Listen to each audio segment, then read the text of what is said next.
Have you ever lost something so precious that it shattered you completely, only to discover years later that losing it was the very thing that saved you? This is a story about a loss that became a gift. There are moments in life when everything you built, everything you worked for, is taken away in an instant. Moments when the ground beneath your feet disappears, and you're left standing in the wreckage of your own dreams, asking one question over and over again. Why me? This is a story of a man named Tariq. He wasn't a scholar. He wasn't a saint. He was just an ordinary man trying to live an honest life. He had a small business, a modest home, and a family he loved more than anything in this world. He prayed his 5 daily prayers. He gave charity when he could. He believed that if you worked hard and stayed faithful, Allah would take care of the rest. And for years, that belief held. But then one cold morning, everything changed. It started with a phone call, then another, and another. Within days, his business, the one he had spent 15 years building from nothing, collapsed. Not because of anything he did wrong, not because he was careless or greedy, but because of circumstances beyond his control. A partner's betrayal, a contract that fell through, a debt he never saw coming. And just like that, Tariq lost everything. His savings, his reputation, his sense of security. He became a man people whispered about, a man who once had it all and lost it overnight. Friends stopped calling. Relatives grew distant. Even his own reflection in the mirror felt like a stranger. But what Tariq didn't know, what he couldn't possibly see in that moment of crushing loss, was that this wasn't the end of his story. It was the beginning. Tariq lived in a mid-sized town on the outskirts of the city. It was a kind of place where everyone knew everyone, where your name carried weight, where your business wasn't just about profit. It was about trust, about legacy, about the reputation you left behind. For 15 years, Tariq had built that reputation brick by brick. He ran a small logistics company. Nothing fancy, just trucks, deliveries, and contracts with local suppliers. It wasn't glamorous work, but it was honest. It put food on the table. It paid for his children's education. It allowed him to give charity on Fridays and help a neighbor in need without thinking twice. His wife, Amina, used to tell him he worked too hard, that he should rest more, enjoy life a little. But Tariq couldn't. He had grown up watching his father struggle, watching his mother count coins at the end of every month. He had promised himself his children would never know that kind of fear. And for years, he kept that promise, until the day it all fell apart. It started with his business partner, a man Tariq had trusted like a brother. They had signed contract together, made deals together, and built the company together. But behind Tariq's back, his partner had been making decisions, risky ones, dangerous ones, taking loans Tariq knew nothing about, signing agreements that put everything at risk. By the time Tariq found out, it was too late. The loans defaulted. The contracts collapsed. Creditors came knocking. And because Tariq's name was on the papers, because his reputation was attached to every deal, he was held responsible for debts he never agreed to. Within 3 months, everything was gone. The business, the vehicles, the office, even the small savings he set aside for emergencies, all of it consumed by debt. He tried to fight it. He hired a lawyer. He showed the documents, proved he had been deceived. But the legal process was slow, expensive, and exhausting. And in the meantime, life didn't stop. Bills kept coming. His children still needed school supplies. Amina still needed groceries. Tariq took on odd jobs just to survive. Delivery work, manual labor, anything that paid. He, who once employed others, was now asking for work. He, who once walked through town with his head held high, now avoided familiar streets out of shame. People talked. They always do. Some felt sorry for him. Others whispered that he must have done something wrong, that you don't lose everything unless you deserve it somehow. Even at the masjid, he felt eyes on him. Pity, judgment, curiosity. He stopped going to Friday prayers, not because he lost faith, but because he couldn't bear the weight of their stares. At home, he tried to stay strong. He smiled at his children. He assured Amina that things would get better. But at night, when the house was quiet and everyone was asleep, Tariq would sit alone in the dark and pray, not the ritual prayers, but the raw, desperate kind, the kind where you don't have words, just tears. Ya Allah, what did I do wrong? Why is this happening to me? I trusted you. I worked hard. I stayed honest. So why am I being punished? Months passed like this. Tariq became a shadow of who he used to be. His shoulders sagged. His voice grew quieter. He stopped making plans because every plan seemed to crumble before it even began. One evening, his youngest son came to him holding a small notebook. Inside were drawings, crayon sketches of their old office, their old car, their old life. Baba, the boy said softly, "When are we going back?" Tariq's throat tightened. He pulled his son close and kissed his forehead, but he couldn't answer because he didn't know. He didn't know if they would ever go back. He didn't know if things would ever be the way they were. That night, Amina sat beside him. She didn't say much. She just held his hand. "You're still here," she whispered. "We're still here. That's what matters." Tariq wanted to believe her. He wanted to feel grateful. But gratitude felt impossible when every door seemed closed, when every opportunity led nowhere, when even hope felt like a luxury he couldn't afford. And yet, something inside him refused to break completely. Maybe it was his upbringing. Maybe it was a memory of his mother's voice reciting Inamal Usri Yusra, that with hardship comes ease. Maybe it was just stubbornness. But Tariq kept going. He kept waking up before dawn, kept praying, kept working whatever jobs he could find. He didn't understand why this was happening. He didn't see the purpose. But he kept moving forward one painful step at a time. What Tariq didn't know was that Allah was already preparing something for him.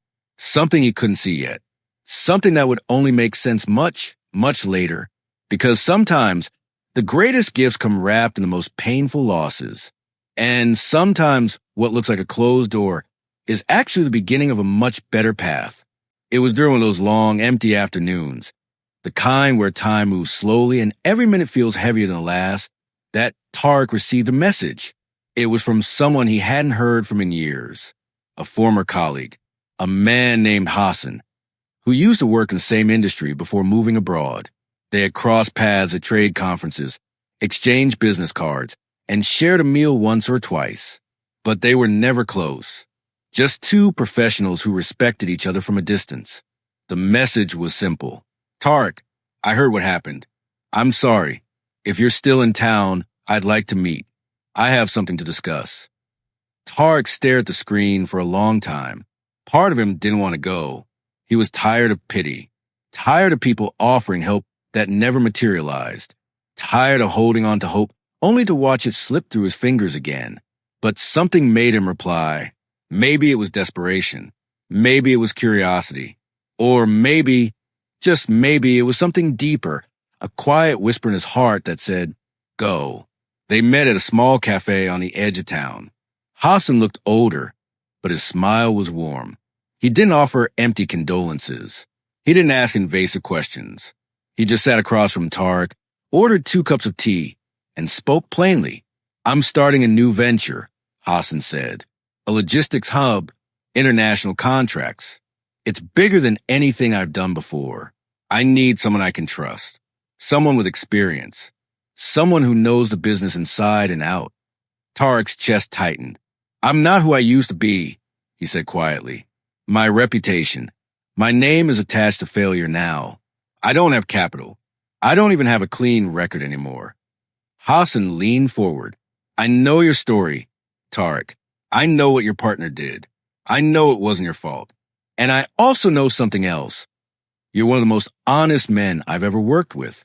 That's rare. Rarer than money. Rarer than success." Tariq didn't know what to say. "I'm offering you a position," Hassan continued. "Operations manager. Full partnership potential. If things go well. I'm not asking you to invest anything. I'm asking you to work. To use what you know. To help me build something real." For the first time in over a year, Tariq felt something stir inside him. Not excitement. Not relief. But something close to hope. He went home that night and prayed istikhara.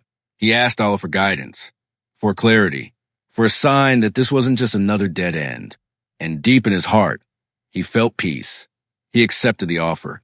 The work was hard, harder than anything he'd done before. Hassan's venture was ambitious, and the stakes were high. There were long nights, endless logistics, problems that seemed impossible to solve. But Tariq threw himself into it, not because he wanted to prove anyone wrong, not because he was chasing wealth or status, but because for the first time in a long time, he had purpose again. Months passed. The company grew. Contracts were signed. Partnerships formed. Hassan's trust in Tariq was rewarded tenfold. And slowly, quietly, Tariq began to rebuild, not just financially, but internally. He realized something during those long nights of work, during those moments of problem solving and strategy. He realized that the collapse of his old business had forced him to learn things he never would have learned otherwise.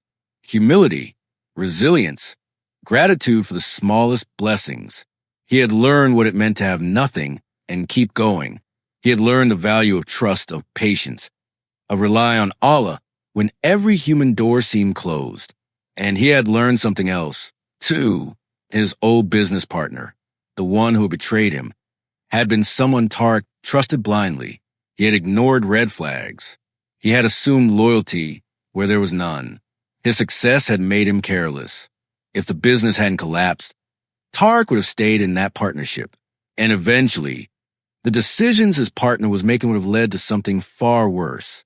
Legal trouble, criminal charges, a scandal that would have destroyed not just his reputation, but his freedom. Tariq didn't know this at the time of his loss. But looking back now, he could see it clearly. Allah had removed him from that situation before it became his destruction. What felt like punishment was actually protection. What looked like the end was actually a rescue. One evening, nearly 2 years after everything had fallen apart, Tariq sat in his new office. It wasn't as big as his old one, but it was honest, it was stable, and it was built on trust. Hassan walked in, holding a folder. "We just finalized the international contract," he said, smiling. "This changes everything. We're expanding, and I want you as a full partner." Tariq looked at the papers. His name, his title, his future. He thought back to that cold morning when he lost everything. He thought about the sleepless nights, the tears, the prayers whispered in the dark. And he finally understood. Allah hadn't abandoned him. Allah had been guiding him all along. Sometimes the answer to your dua isn't what you asked for. It's something better. Something you couldn't have imagined. Something you never would have received if you had gotten what you originally wanted. Tariq closed his eyes and whispered a quiet Alhamdulillah. Not because everything was perfect, but because he finally understood the mercy behind the pain. The years that followed were nothing like Tariq had imagined. The company thrived. The international contracts opened doors he never knew existed.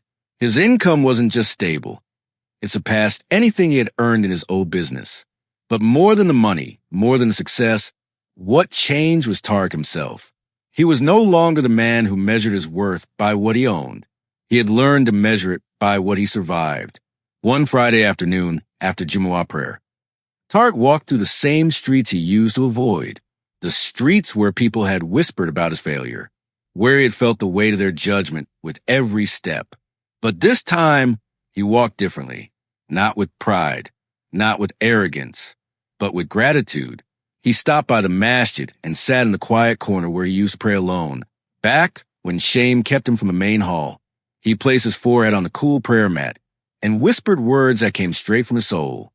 "Ya Allah, forgive me for ever doubting your wisdom. Forgive me for thinking you had forgotten me. You were there all along."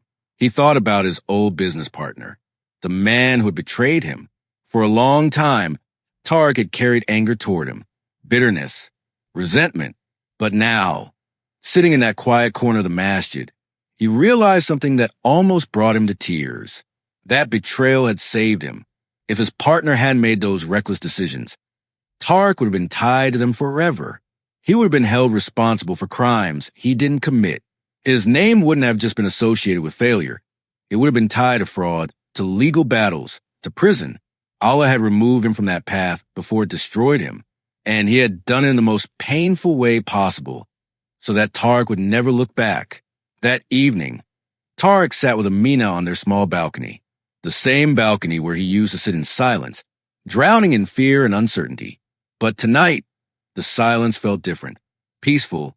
"Do you remember when I used to ask Allah why this was happening to us?" he said softly. Amina nodded, her hand resting gently on his. "I don't ask that anymore," Tariq continued. "Now I ask him to forgive me for not trusting him sooner." She smiled, her eyes glistening. "He never left us," she whispered, "even when it felt like he did." Tariq nodded. He thought about his children. They had watched him fall and rise again. They had seen him broken, and they had seen him rebuild. And maybe, just maybe, that was the greatest gift of all. Not the money, not the business, but the lesson. That hardship isn't a punishment. It's a passage, a painful, necessary passage to something better. Tariq looked up at the sky, the evening light fading into soft shades of orange and purple, and he realized something that would stay with him for the rest of his life. Allah doesn't take something away to hurt you. He takes it away to prepare you for something you're not ready to receive yet, for something better than you could have ever imagined. And sometimes the greatest blessings in life come wrapped in the hardest losses. There's a verse in the Quran that Tariq came to understand deeply through his journey. But perhaps you hate a thing and it is good for you, and perhaps you love a thing and it is bad for you, and Allah knows why you know not. Quran 2:216. Sometimes what feels like the worst thing that ever happened to you is actually Allah protecting you from something far worse. Sometimes the door that slams shut in your face is saving you from walking into destruction. Sometimes the loss that breaks your heart is making space for a blessing you couldn't have carried before. Tariq's story isn't unique. It's the story of every believer who has ever felt abandoned, only to realize later that they were being guided all along. So if you're in the middle of your storm right now, if you've lost something, if you're struggling, if you're asking why me, hold on. Trust the one who sees what you cannot. Trust that his timing is perfect. Even when it doesn't feel like it, trust that he is preparing you for something beautiful. Dua, Ya Allah, when we lose something we love, remind us that you never take without giving something better in return. Grant us patience in hardship, gratitude in ease, and unshakable trust in your plan. Guide us through our storms and let us see, one day, the mercy that was hidden in our pain. Ameen.